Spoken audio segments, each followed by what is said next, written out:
Their eyes were watching God. By Zora Neale Hurston. In this video, we will discuss a summary of Chapter 6, followed by an analysis of the chapter. Chapter 6 Summary. Janie dislikes the business of running the store but loves that people sit on its porch and talk all day telling colorful, exaggerated stories. The men love teasing a man named Matt Bonner about his overworked, underfed, bad-tempered mule. They make jokes about how sorry the mule looks and needle Matt about how careless and cruel he is toward the animal. Despite Janie's interest in these stories, Jody doesn't allow her to sit outside, saying that she's too good to interact with trashy people. But most annoying to Janie of all, Jody orders her to wear a head rag because it makes him jealous to see other men look at her long hair, though he never reveals his motives to Janie. One day, Matt Bonner's yellow mule gets loose and the men decide to catch it and tease it for fun. Janie watches helplessly, feeling sorry for the poor beast. Then, Jody does something unexpected. He buys the mule for $5. When Matt ridicules the mayor for it, saying that the mule will probably be dead within the week, Jody reveals that he hasn't bought the mule to work but simply to give the poor animal some rest. Everyone considers Jody's liberation of the mule very noble, comparing it to Abraham Lincoln's emancipation of Northern slaves. One of the men remarks that Janie is a born orator. The animal becomes a source of pride for the town and the subject of even more tall tales. Eventually, the mule dies with its legs stuck straight up in the air. One man named Lum concludes that the mule, being a spirited creature, saw death coming and fought to the end, which is why he was found in such an unnatural position. After it dies, Jody convenes a mock funeral, which becomes a festive event for the entire town. The whole town has a great dragon out for the dead mule, who has become something of a local celebrity, and they put on a hilarious funeral for him. Jody orders his wife to stay at the store because he claims it wouldn't be proper for the mayor's wife to be seen at such an event. Janie is upset by this, but remains silent. Jody sees her resentment but thinks she's just being petty and ungrateful for all the good things he does give her. After the funeral, vultures descend on the mule's carcass. At the store, Jody and Janie argue. She accuses him of being no fun, to which he argues that he is just being responsible. Although she disagrees, she decides to hold her tongue. On the porch, meanwhile, Sam Watson, Phoebe's husband, and Lige Moss hold a comical philosophical debate. They argue about whether natural instinct or a learned sense of caution keeps men away from hot stoves. The good-spirited argument gets intense and Jody decides to join it, leaving his delivery boy Hezekiah Potts in charge of the store. The conversation shifts to a discussion of the Sinclair gas station in town but then becomes a playful performance of masculinity and flirtation as several of the town's women parade by. Janie is enjoying the fun when Jody orders her back in the store to wait on one of the women.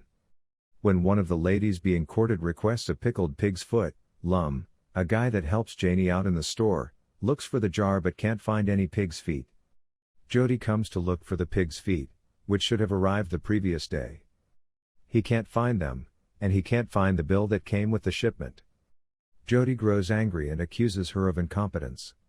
He blames Janie for the missing pig's feet, and they get into a fight, with her sick of him bossing her around and him saying he only tells her what to do 'cause you need tellin' and somebody got to think for women and chillin' and chickens and cows. I God, they sure don't think none theirselves. Instead of fighting back, Janie remains silent. But as time goes on, her resentment builds. Janie is only 24, and she's been married for 7 years. By this time, she realizes that their marriage is falling apart. She feels the spark go out of their sex life and the spirit of love leave their marriage. She doesn't even associate their bed with anything fun anymore, it's just a place to sleep. One day, 7 years after they met, Jody slaps her after a disastrous dinner. Still, Janie doesn't express her anger, she decides to maintain an exterior of silent respect while keeping her dreams and emotions inside. At that point, Janie realizes that she is saving herself up for some other man and that she has learned how to hide her inner thoughts from Jody while putting up a front. Jody, for all his sexism, does want peace with Janie, but on his own terms. But later that day, Janie goes to the store. There, she finds Mrs. Tony, a townswoman, begging Jody for a little meat for her family. Jody gives her a small piece and adds the cost to Tony's account. The men on the porch mutter that they would never allow their wives to embarrass them like that, especially since her husband had spent so much money on her. Janie finally cannot resist speaking up, scolding the men and saying that they don't know as much about women as they think they do. She points out that it is easy to act big and tough when women and chickens are the only things around to subdue. Jody tells her to be quiet and orders her to fetch him a checkerboard. Chapter 6 Analysis. Janie's submissive role in her relationship with Jody is emphasized by the fact that her only amusement comes from listening to the conversations of townspeople. Jody deprives her of her own voice, and by expressing pleasure in listening, Janie moves toward the realization of her desire to express her own feelings and thoughts, to be a part of the conversation. The townspeople's jokes about Matt Bonner and his mule show another instance of the human impulse for power and control over others, not unlike that which defines Jody. Janie's sympathy for the mule indicates her sense of identification with another victim of subjugation, and she does then speak out. Jody's purchase superficially appears benevolent both to the mule and to Janie, though the response of the townspeople to elevate Jody to the level of Abraham Lincoln reveals again that he is also after making a gesture that will emphasize his power. The townspeople's reference to Lincoln relates the issue of individual quests for power and control, such as that of Jody, to larger historical patterns of subjugation, such as the history of American slavery. Thus it is ironic when the townspeople connect Jody to Abraham Lincoln as a representative figure of freedom, since Jody is engaged in an effort to get power over them. The mule conjures a broader theme of victimization and bondage, and thus can be seen in relation to Janie, herself a victim of Jody's domination and even the black race. In this way, Jody's decision to prohibit Janie's attendance from the mule's funeral, the very mule she was the catalyst for saving, is shown to be completely selfish, despite his rationalization. He cares more that Janie acts in ways that promote his own power than about her own feelings or connections to others. At this moment, Janie shows herself to be aware of her desire for self-expression, though simultaneously aware of the consequences of attempting to achieve it. This state of ambivalence is one that ultimately drives Janie to erupt at Jody later in the novel, so is ultimately important in causing her to realize the importance of finding a voice for herself. The townspeople's conversation about nature versus nurture calls attention to the novel's overarching exploration of the human desire for control over others and over nature. Janie seeks participation in order to find her own ideas through speaking, and it's notable here that the narrator, which often interrupts the character's speech, here lets them speak without interruption. Janie's decision to remain silent is ultimately a self-defense mechanism, as she realizes that expressing herself will result in physical abuse. That said, her discontent causes her to realize her own needs internally, which nonetheless marks progress from her previous states of being, with Logan and even in the earlier stages of marriage with Jody. The men on the porch are dismissive of Mrs. Robbins' needs in the same way that Jody is dismissive of Janie's needs. In all cases, these men desire power, and particularly power over women. Janie's defense of Mrs. Robbins and subsequent insult to the men, that they don't know anything about women, is an eruption of emotions Janie has experienced but has yet to express. It is another step in finding her voice. Though the men were not directly abusing her, Janie empathizes with Mrs. Robbins as a victim of male domination. The men on the porch, and Jody, care about pride. Mrs. Robbins can't afford to care about pride, she cares about her children. Chapter 6 serves two chief functions. It further explores Janie and Jody's relationship, particularly his need for control, and it examines the strong sense of community in Eatonville, particularly the way language nurtures this sense of community. Both of these issues relate to Janie's continuing quest to find herself and a sense of meaning and purpose.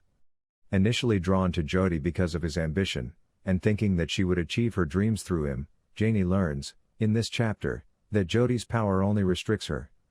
On the other hand, by experiencing the richness of life in Eatonville, in particular the rich folk traditions of conversation, Janie begins to see how she might live the life that she so desires.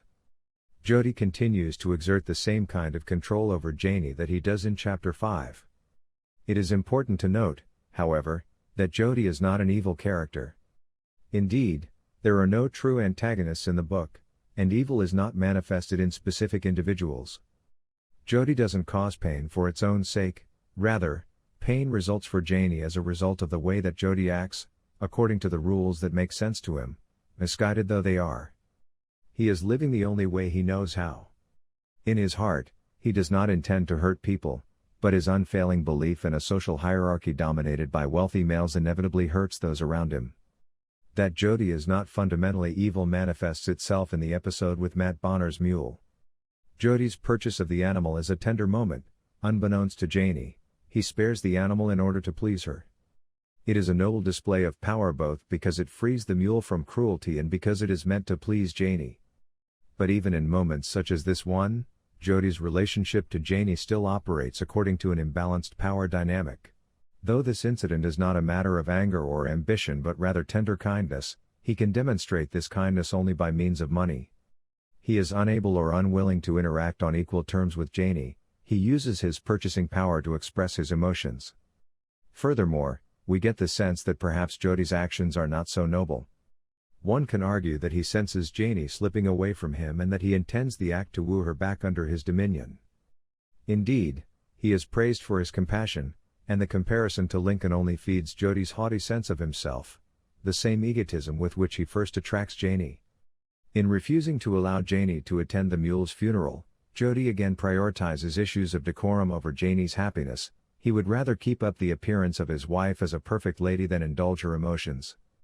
The unromantic, commonplace descent of the vultures upon the mule's carcass after the funeral seems to testify, if not to the shallowness of Jody's motivations, then to his inability to express himself suitably.